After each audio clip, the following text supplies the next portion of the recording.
Welcome back to another episode of Stuff I Learned in the House of Bamboo.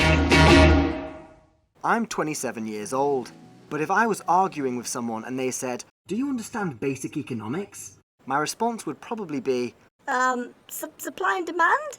But I shall be a cowardly worm no longer. Seeing as I'm still stuck on this island, the only thing I'm spending money on is beer. So that's what I'm going to use to make economics relatable and fun. I can't drink beer. I'm gluten intolerant. Shut up, Karen. They make gluten-free beer. Also, don't forget to like and subscribe, Karen. Thanks.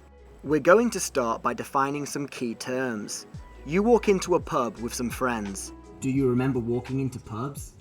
Oh, I remember. Unless it's a crap pub, you're presented with a variety of beer options. Maybe you fancy a Guinness. Guinness.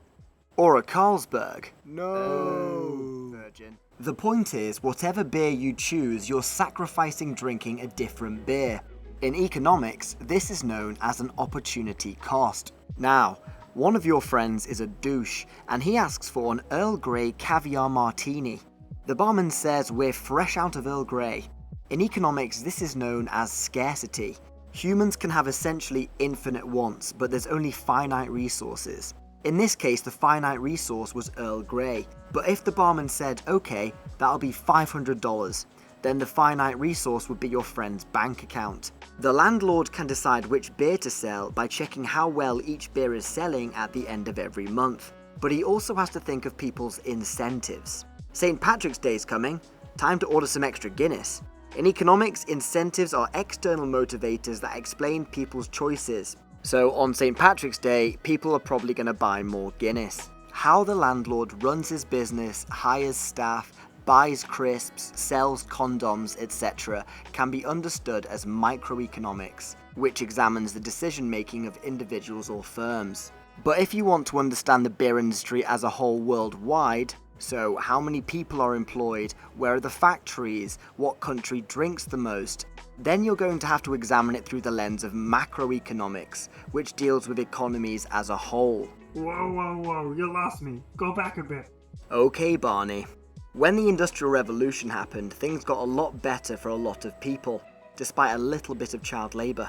Adam Smith was an economist at the time. Whoops, that's not right.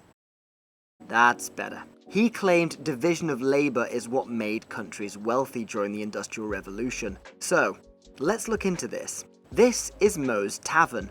Now, if there was no division of labour, Mo would have to know carpentry to build the bar stools, plumbing to sort out the toilets, be an electrician to wire the place, and a master brewer to brew the delicious duff he sells. That's pretty inefficient.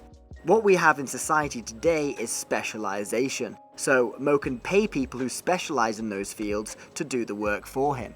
This greatly increases efficiency, and Mo can concentrate on what he does best, making Barney an alcoholic.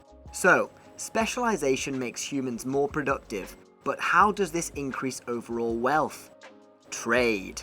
Mo needs bar stools for customers.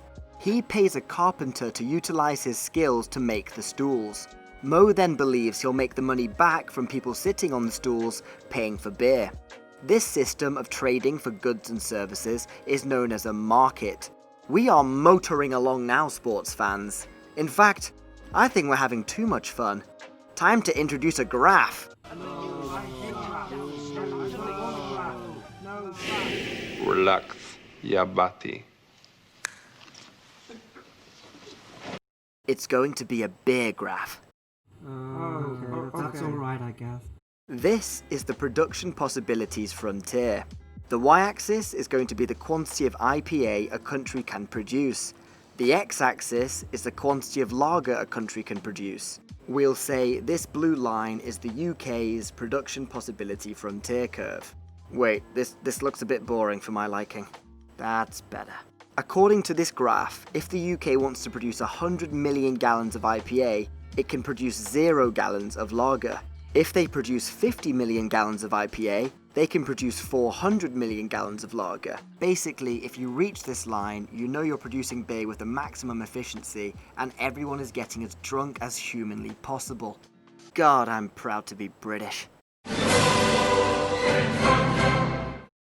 If the UK is producing 50 million gallons of IPA and only 250 million gallons of lager, something's wrong and less people will be able to get drunk. This is inefficient. And if the UK is producing this much beer, then there's been a divine intervention by the god of partying, because this is impossible. Now, here's where this graph becomes useful.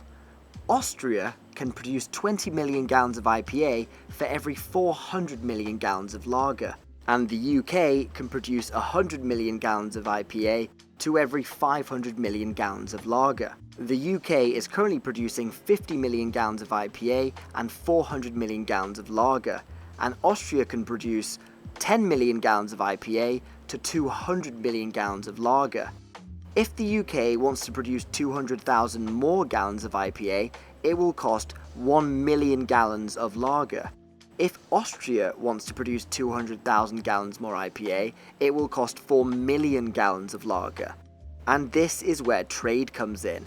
The UK has a lower opportunity cost for producing IPA, and Austria has a lower opportunity cost for producing lager. So, if the UK trades 200,000 gallons of IPA for 2 million gallons of lager, it will be better for both countries than if neither of them had traded. The UK can specialise in brewing IPA and import lager from Austria, and vice versa. If there's any lesson to be learned here, it's that specialisation is key in human society. If you have a talent for something, or as an economist would say, a comparative advantage, you should specialise in that and use it to trade for anything else you need. Apart from DJs. We've probably got enough DJs. And finally, I'd like to give a special shout out to Bear. Without you, this video wouldn't have been possible. Remember to hit subscribe if you like beer. And sorry if you're a DJ. Okay, bye.